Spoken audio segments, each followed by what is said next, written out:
Today we will discuss question number 3 of chapter 13. Statement of question is you take your car to service station to get polished. कि आप अपनी गाड़ी को service station लेके जाते हो किस लिए? पॉलिश करवाने के लिए. After a while you observe that your car attracts dust particle. आप देखते हो कि पॉलिश के बाद आपकी जो कार है वो डस्ट पार्टिकल्स जो है वो अट्रैक्ट कर रही है. तो why dust particle be attracted by the car, के जो डस्ट पार्टिकल्स हैं वो कार क्यों अट्रैक्ट कर रही है, क्या इसकी रीज़न है? Answer to this question is कि एज वी नो दैट कि polishing, buffing and rubbing all cause the surfaces to be charge by electrostatic induction.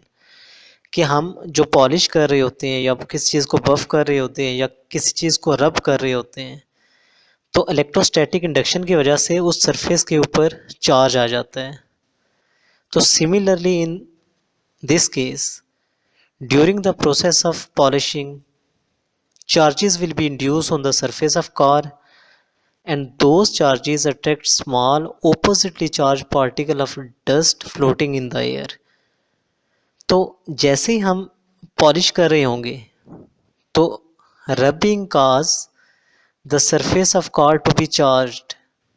तो अब जैसे ही कार की सरफेस पे चार्ज आ जाएगा तो वो सरफेस जो है ओपोजिटली चार्ज डस्ट पार्टिकल जो एयर के अंदर फ्लोट कर रहे होते हैं उनको अपनी तरफ अट्रैक्ट करेगी. तो due to attraction dust particle will stick on the surface of car.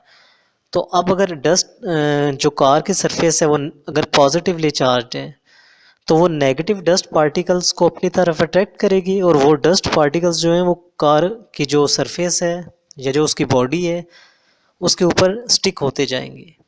तो that's why we observe that कि our car attracts dust particle.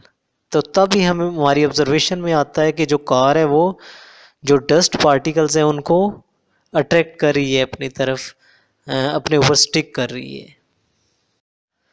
Next question is question number 4. Statement of question is take two oppositely charge rods. कि दो rods हमने लेने हैं जो oppositely charge हों. जैसे एक पॉजिटिवली चार्ज रॉड हो जाए और एक नेगेटिवली चार्ज रॉड हो जाए. Then place them separately near a small pieces of paper. तो उनको फिर हमने अलग अलग जो स्मॉल पीसीज ऑफ पेपर्स हैं उनके करीब करीब हमने उनको अलग अलग रख देना है. तो why do they both attract small pieces of paper. अब वो उनको क्यों अट्रैक्ट कर रहे हैं? Is there any third type of charge on a paper which attract both positive and negative charges. तो क्या कोई चार्ज पे जो पीसीज ऑफ पेपर है उन पे कोई थर्ड टाइप का चार्ज है जो पॉजिटिव को भी अट्रैक्ट करता है और नेगेटिव को भी अट्रैक्ट करता है? इसकी क्या रीज़न है? तो इसकी ऐसा कोई रीज़न नहीं है कि कोई थर्ड टाइप्स का चार्ज है, क्योंकि चार्जेस जो होते हैं वो टू टाइप्स के ही होते हैं, पॉजिटिव और नेगेटिव. तो basically answer to this question is कि initially pieces of paper are neutral. कि जो पेपर के पीसेस थे वो न्यूट्रल थे. उन पे जो चार्ज आ रहा था वो इलेक्ट्रोस्टैटिक इंडक्शन की वजह से आ रहा था, इसके रॉड की वजह से, या फिर they are polarised by electric field, या रॉड की इलेक्ट्रिक फील्ड की वजह से पोलराइज हो रहे थे. But in this case our positive rod will induce negative charge on piece of paper. कि इलेक्ट्रोस्टैटिक इंडक्शन में क्या होता है कि अगर हम कोई भी न्यूट्रल बॉडी चार्ज बॉडी की प्रेजेंस में उसके करीब लेके आते हैं तो जो ऑपोजिट चार्ज होता है उस बॉडी में से उसको चार्ज बॉडी अपनी तरफ अट्रैक्ट करती है. तो हम अब पॉजिटिव चार्ज जो है वो जब पीसीज ऑफ पेपर के करीब लेके जाएंगे तो जो पीसीज ऑफ पेपर है वहाँ नेगेटिव चार्ज इंड्यूस होगा. अब पॉजिटिव रॉड हुआ और नेगेटिव पीसीज ऑफ पेपर हुए, वो दोनों एक दूसरे को अट्रैक्ट करेंगे.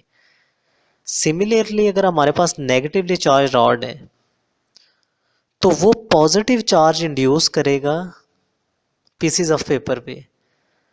अब चार जो रॉड है वो नेगेटिव है और पीसीज ऑफ पेपर पॉजिटिव है, अगेन ऑपोजिट चार्ज हुआ तो वो एक दूसरे को अट्रैक्ट करेंगे। तो similarly in both cases opposite charge will be induced on the pieces of paper. That's why both the rods will attract the small pieces of papers.